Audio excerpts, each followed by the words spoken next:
Welcome on back to Skippers. Today I have 3 must-add players for your fantasy baseball teams in week 20. Last week we did all arms. We have 1 more arm and then 2, maybe a little too much rostered, but they're right around the 50% mark, bats. Don't forget to subscribe, join the Discord. Getting down to the end of fantasy baseball season, gonna do some ads next week and some buy players, maybe even some sell players as well before your trade deadlines happen here soon.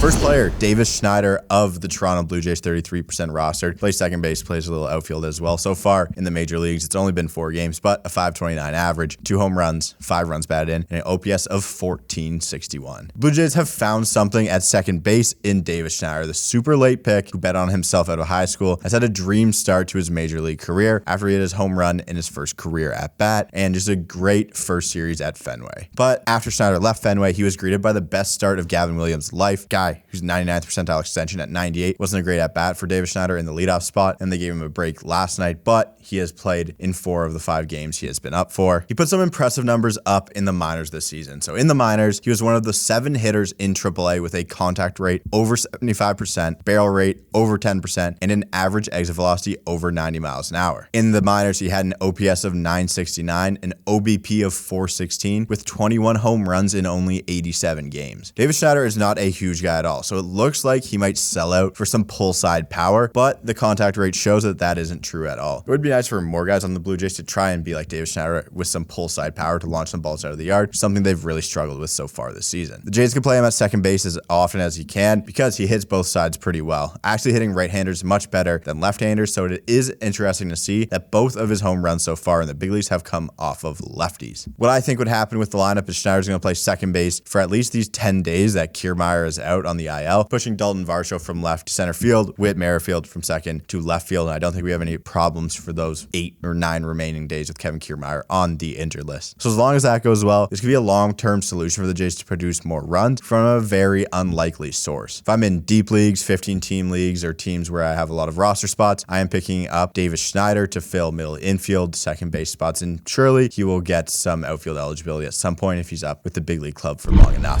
Second player I'm picking up this week, Trevor Story of the Red Sox, 44% rostered as of now. I'm sure that'll go up when people realize he's back. In the minors this year, I believe this is actually only AAA. 313 average, 3 home runs, 6 runs batted in, a stolen base, and an OPS of 1140. One of the higher ceilings available on the wire is somehow available in over 55% of Yahoo fantasy leagues. Trevor Story has missed 2/3 of the season due to him getting elbow surgeries, but the Red Sox need a lot of middle infield help, and Story is surely being paid enough that they are going to force him into the lineup in hopes of big-time production. Story had a good rehab assignment, made a season debut last night, underwhelming 0 for 4 with 3 strikeouts, but the hits are going to come. In AAA, again, he hit the 313 with 3 home runs and a stolen base in only 10 games. Story has the best production career-wise of guys you can kind of pick up for free right now and still has something left with I wouldn't say a bit of upside, a decent amount of upside. When you get elbow surgery and you get a little bit older, he's not old at all, but it'll be interesting to see if the bat speed drops, if that's going to be affected, but what we've seen in the minors show me that he hasn't lost a ton. Story has always had fantasy baseball upside because of his power speed combo and should have no problem stealing bases when he gets back. Last year, Story got into the 92nd percentile in max exit velocity and 81st percentile in sprint speed. I'll be taking the chance again on Trevor Story if I need infield replacement, or if I'm in a shallower league and I need a shortstop. I think they have him actually second base eligibility, so that changes things up. 2 second base eligible guys here. Not totally ideal, but I think they outweigh some of the other guys on the wire right now. And finally, we have a starter who can be used as a relief pitcher, and that is Steven Matz of the Cardinals, 46% rostered on the season, 3-7, a 3.91 ERA, a whip of 137, punched 93 guys in 99 innings. Steven Matz had an absolutely horrific start to the 2023 season, and for the last month has been one of the better starters in all of baseball, turning that pretty shitty start around. Steven Matz has turned in 3 straight quality starts, giving up only 1 earned run in that time. Over 5 starts in July, Matz has a 1.69 ERA, 0.86 whip, 27 strikeouts to only 5 walks, over 26 2/3. Now, Steven Matz is in line for a start against the Royals on Saturday, which is obviously a favorable matchup. Matz is 3-0 with a 1.98 ERA since the All-Star break, and 9th in baseball with that same ERA over that time for qualified starters. When pitching is tough this time of the season, you have someone who's hot, you should be riding them, and Steven Matz is exactly that. Don't be afraid to cut ties with guys after 1 or 2 bad starts, but he has allowed a combined 2 earned runs in his past 4 starts, which is again good for a 0.78 ERA, 0.91 whip, 7.8 Ks per 9. Looking at his yearly stats, he has an expected ERA lower than his actual and an xFIP of 3.97. Steven Matz isn't getting super lucky. He's performing at his expected stats. He's running a 325 batting average on balls in play, and a left on base rate that's the worst he's run since 2019. He hasn't turned into some miraculous great pitcher, but Steven Matz has been serviceable for a couple years now, especially when he was with the Jays. Don't know much